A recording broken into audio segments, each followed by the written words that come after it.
Ffe abaddugavu tulwawo okuwuliriza n'okwetegereza abaana baffe.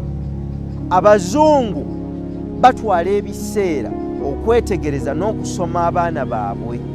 Omwana bw'akula nga ayimbayimba ng'ayagala byakuyimba geegenya ennyimba z'abalala, omuzungu tayisa budde, agula piano, n'agula gita, n'agula saxophone, n'agula instruments of music n'aziteeka ewaka, n'agezaako okutonda ensi eyeetoolodde omwoyo gw'omwana ono okufaanana omwana oyo ky'ayogera. Era njagala kuyita wano okubategeeza mmwe abazadde abali eyo, mugezeeko nga bwe musobola okutunuulira abaana bammwe nga bakula, kubanga omwana kyali akiranga.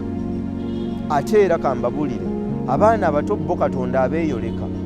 Abaana batannayiga kwawula wakati wa kibi na kirungi, Katonda bamulaba n'abalaga n'enkomerero yaabwe, wabula tebasobola kujja kugamba bakadde baabwe nti tulabye.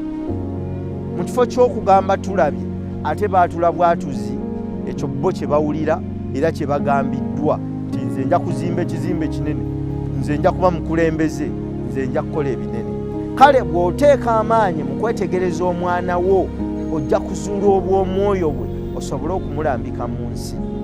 Naawe andaba, waliwo obuyite bw'omwoyo gwo era waliwo amaanyi agaateekebwa ku mwoyo gwo. Lwaki tulwana mu nsi era lwaki tuvuganya n'abalala mu nsi? Buli lw'olaba nga ky'okola ovuganya n'omulala, kabonero akategeeza nti tozuulanga kkubo lyo.